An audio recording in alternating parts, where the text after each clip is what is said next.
ವಿಜಯ Karnataka international YouTube ಚಾನಲ್ಗೆ ಸ್ವಾಗತ. ನಾನು ಶಂಕರ್ನ ಹೆತ್ತು. ಫೋಟೋ ಕೊಡಲ್ಲ ಅಂತ ಹೇಳಂಗಿಲ್ಲ. ಬಯೋಮೆಟ್ರಿಕ್ ಮಾಹಿತಿ ಇದು ಪರ್ಸನಲ್ ಡೇಟಾ, ನಿಮ್ಗೆ ಯಾಕೆ ಕೊಡಬೇಕು ಅಂತ ಕೇಳಂಗಿಲ್ಲ.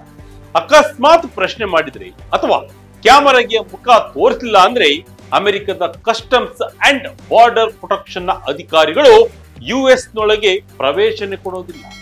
ವಿದೇಶದಿಂದ ಬರುವ ಪ್ರವಾಸಿಗರು, ನಾನ್ ಇಮಿಗ್ರೆಂಟ್ ವೀಸಾದಲ್ಲಿ ಇರೋರು, ಒಟ್ನಲ್ಲಿ ಯಾರು ಅಮೆರಿಕದ ನಾಗರಿಕರು ಅಲ್ಲವೋ ಆ ಎಲ್ಲರಿಗೂ ಈ ನಿಯಮ ಅನ್ವಯ ಆಗುತ್ತೆ. ಇದರ ಬಗ್ಗೆ ಇನ್ನಷ್ಟು ವಿವರ ಈ ವಿಡಿಯೋದಲ್ಲಿದೆ. ಅಮೆರಿಕದ ಪ್ರಯಾಣಕ್ಕೆ ಇನ್ನಷ್ಟು ರೂಲ್ಸ್, ಮಹತ್ವದ ನಿಯಮ ಘೋಷಿಸಿದ ಸಿಬಿಪಿ. ಅಮೆರಿಕಕ್ಕೆ ಪ್ರಯಾಣಿಸುವ ವಿದೇಶಿಯರು ಅಮೆರಿಕಕ್ಕೆ ಉದ್ಯೋಗದ ಮೇಲೆ ಅಥವಾ ತಾತ್ಕಾಲಿಕವಾಗಿ ಪ್ರಯಾಣ ಮಾಡುವ ಪ್ರತಿಯೊಬ್ಬ ವಿದೇಶಿಯರಿಗೂ ಇದು ಅತಿ ಮುಖ್ಯವಾದ ಸುದ್ದಿ. ಅಮೆರಿಕದ ಪ್ರಯಾಣದ ನಿಯಮಗಳು ಶಾಶ್ವತವಾಗಿ ಬದಲಾಗುತ್ತಿವೆ.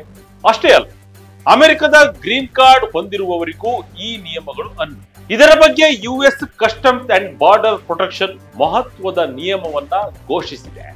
ಇದರ ಪ್ರಕಾರ ಇನ್ನು ಮುಂದೆ ಅಮೆರಿಕದ ಸಿಟಿಜನ್ ಅಲ್ಲದವರು ಯುಎಸ್ಗೆ ಪ್ರವೇಶಿಸುವ ಅಥವಾ ಅಲ್ಲಿಂದ ಹೊರಡುವವರ ಫೋಟೋವನ್ನ ತೆಗೆಯುವುದು ಕಡ್ಡಾಯ ಮಾಡಲಾಗ್ತಿದೆ. ಪ್ರಯಾಣಿಕರ ಮುಖದ ಗುರುತಿನ ಮಾಹಿತಿಯನ್ನ ಡೇಟಾಬೇಸ್ಗೆ ಸೇರಿಸಲಾಗುತ್ತಿದೆ. ದೇಶದ ಭದ್ರತೆಯನ್ನ ಬಲಪಡಿಸಲು ಮತ್ತು ನಕಲಿ ದಾಖಲೆಗಳ ಪ್ರಯಾಣವನ್ನ ತಡೆಯುವ ಉದ್ದೇಶದಿಂದ ಈ ಬಯೋಮೆಟ್ರಿಕ್ ವ್ಯವಸ್ಥೆಯನ್ನ ಜಾರಿಗೆ ತರಲು ಕಸ್ಟಮ್ಸ್ ಅಂಡ್ ಬಾರ್ಡರ್ ಪ್ರೊಟೆಕ್ಷನ್ಗೆ ಅಧಿಕಾರ ಕೊಡಲಾಗಿದೆ. ಇತ್ತೀಚೆಗೆ ಫೆಡರಲ್ ರಿಜಿಸ್ಟರ್ ನಲ್ಲಿ ಈ ಹೊಸ ನಿಯಮದ ಬಗ್ಗೆ ಪ್ರಕಟಿಸಲಾಗಿದೆ.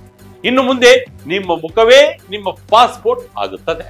ಸಿಬಿಪಿ ಪ್ರಕಾರ ಈ ಹೊಸ ವ್ಯವಸ್ಥೆಯು ವಿಮಾನ ನಿಲ್ದಾಣಗಳು, ಬಂದರುಗಳು ಮತ್ತು ಭೂಗಡಿ ಸೇರಿದಂತೆ ಎಲ್ಲಾ ಪ್ರವೇಶಗಳಲ್ಲೂ ಅನ್ವಯವಾಗುತ್ತದೆ. ಅಷ್ಟೇ ಅಲ್ಲ, ದೇಶದಿಂದ ಹೊರಗೆ ಹೋಗುವಾಗ ಎಕ್ಸಿಟ್ ಗೇಟ್ಗಳಲ್ಲೂ ಈ ನಿಯಮವು ಜಾರಿಗೆ ಬರಲಿದೆ.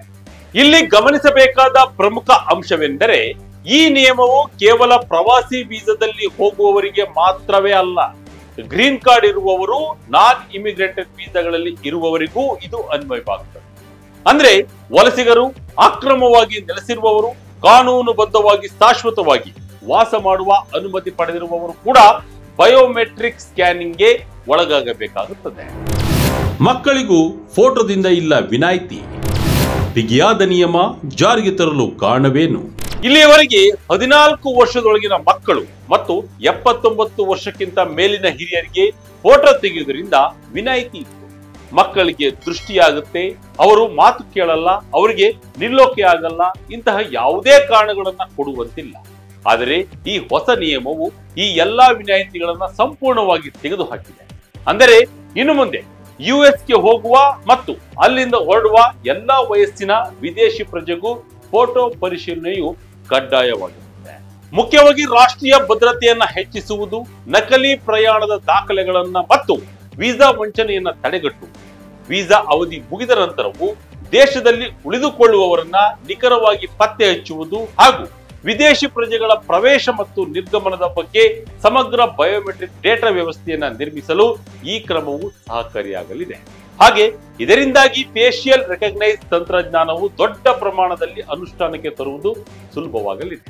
ಆದರೆ ಈ ನಿಯಮಕ್ಕೆ ದೊಡ್ಡ ಮಟ್ಟದ ವಿರೋಧವೂ ವ್ಯಕ್ತವಾಗಿದೆ. ಇದು ಕೇವಲ ಒಂದು ಆಡಳಿತಾತ್ಮಕ ಬದಲಾವಣೆಯಲ್ಲ, ಇದು ನಾಗರಿಕರ ಹಕ್ಕುಗಳು ಮತ್ತು ಖಾಸಗಿತನದ ಉಲ್ಲಂಘನೆ ಅಂತ ನಾಗರಿಕ ಹಕ್ಕುಗಳ ಹಲವು ಗುಂಪುಗಳು ಆಕ್ಷೇಪಿಸುತ್ತಿವೆ.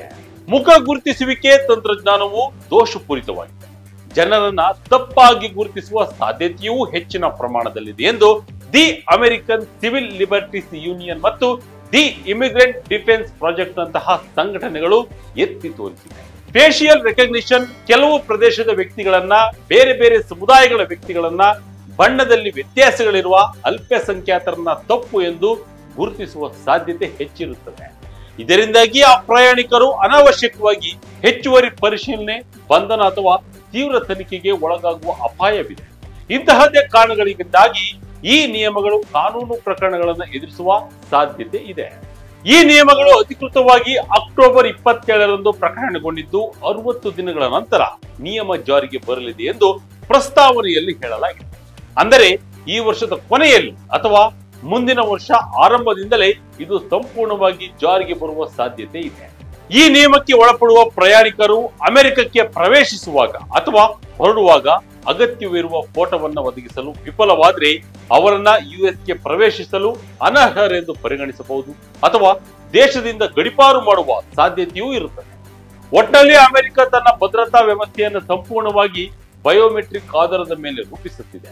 ನೀವು ಯುಎಸ್ಗೆ ಹೋಗಲು ಯೋಚಿಸುತ್ತಿದ್ದರೆ ಅಥವಾ ಈಗಾಗಲೇ ಅಲ್ಲಿ ಯಾವುದೇ ವೀಸಾ ಮೇಲಿದ್ದರೂ ಗ್ರೀನ್ ಕಾರ್ಡ್ ಹೋಲ್ಡರ್ ಆಗಿದ್ದರೂ ಇದು ಅನ್ವಯವಾಗುತ್ತದೆ. ಈ ಹೊಸ ನಿಯಮದ ಬಗ್ಗೆ ನಿಮ್ಮ ಅಭಿಪ್ರಾಯ ಏನು ಅನ್ನೋದನ್ನ ಕಮೆಂಟ್ ಮಾಡಿ ತಿಳಿಸಿ. ಇದಾಗಿತ್ತು ಈ ಕ್ಷಣದ ಇಂಟ್ರೆಸ್ಟಿಂಗ್ ಸ್ಟೋರಿ. ಇದೇ ರೀತಿಯ ಸ್ಟೋರಿಗಾಗಿ Vijaya Karnataka international YouTube channel, Facebook channel follow ಮಾಡ್ತಾ ಇರಿ. ಧನ್ಯವಾದ.